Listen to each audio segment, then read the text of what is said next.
So what's up everyone? Oddman 105, aka the Odd One here. In this video will be a short breakdown of the trailer that Rockstar released for the San Andreas Mercenaries DLC, which is set to release on June 13th. Now, due to copyright restrictions, I can't play the trailer, but what we will do is go over some of the images and take a look at some of the new vehicles and potential new missions that will appear in the DLC. So with that being said, let's get started. Okay, so first up we have a shot of one of the hangars here at Fort Zancudo, and hopefully if you guys bought a hangar, you bought one here at Fort Zancudo because it grants you free access to the base without wanted stars. Now we've got 4 of the vehicles that'll be releasing, well, 3 new vehicles and 1 returning vehicle. We'll get to this one in a minute, but you have the new Dodge Charger electric muscle car with what appears to be hot rink customizations, which is pretty cool. Hopefully this is not a pure hot rink car because the hot rink vehicles in the game generally aren't that good. And here we have a vehicle that I am most looking forward to. This is the new SUV, which is based on the Mitsubishi Pajero Evo, and I'm telling you guys right now, I'm buying this one day one. I don't care how much it costs. This thing looks freaking awesome. So up here we have the new prop plane. Now at this point in time, there's nothing definitive as to whether or not this is going to be a weaponized vehicle. We can assume that it will at least have either machine guns or bombs. So nothing definitive, but this could be a weaponized aircraft. But I'll tell you what is definitive right here. This is the Kanata helicopter, which released during the Criminal Enterprise DLC, which was unweaponized at the time. This time, however, you can see what appears to be machine gun and missile hardpoints. And if that's the case, I'm buying this one as well because this is a great replacement for the Buzzard Attack Chopper. This is one of the fastest helicopters in the game.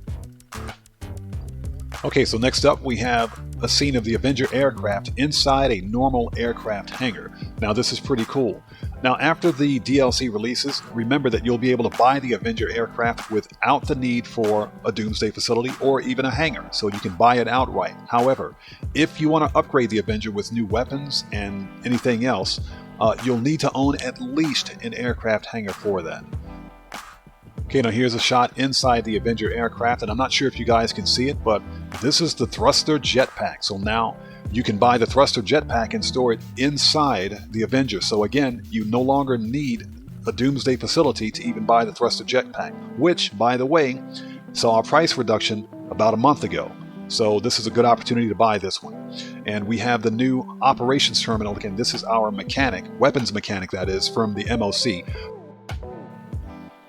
Okay, now in this next scene we have a shot of the Avenger aircraft decimating a couple of boats. Now these boats don't appear to be new. I think these are already in the game. However, if we zoom in, again you have a nice shot of the rocket and missile hardpoints on the Avenger aircraft. So I can't wait to customize mine.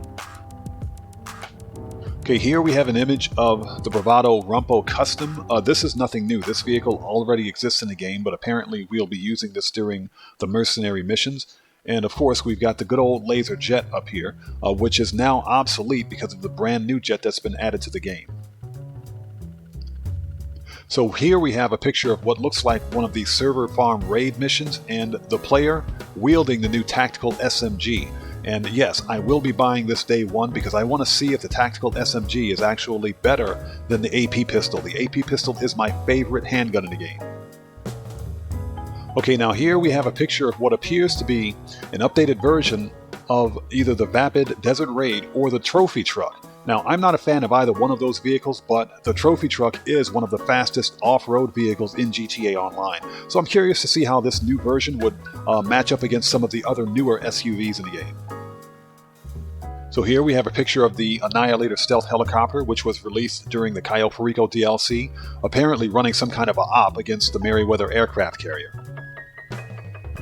Next up we have an image of the new operations terminal, which is inside the Avenger aircraft. This is where we'll be able to launch operations against the Merryweather and even source missions for air freight cargo. Okay, next up we have the Alcanost performing a bombing raid on one of Merryweather's bases. So the theme that I'm getting here is beyond the fact that we're using aircraft, that Rockstar is putting emphasis on some of the more unused and larger aircraft in the game that aren't necessarily solo friendly, and they're making them more usable for this DLC. Okay, so here's a shot of the new jet, which will have vertical takeoff and landing capability. Okay, so here we have a brand new cockpit layout for the new jet, and if you guys can take a look here in the upper left-hand corner, the new jet will have cannons, missiles, and homing missiles. So this is pretty much the LaserJet Mark II right here, as you can see by the destruction of the LaserJet in front of it. And last but not least, here's a picture of the new jet, which is based on a combination of the F-35 Lightning II and the F-22 Raptor. Now, I've said this before, bring your wallet because this thing's not going to be cheap. If the Oppressor Mark II is $8 million, then this new jet's going to easily be over 10 mil with upgrades. So, again, it's going to be expensive.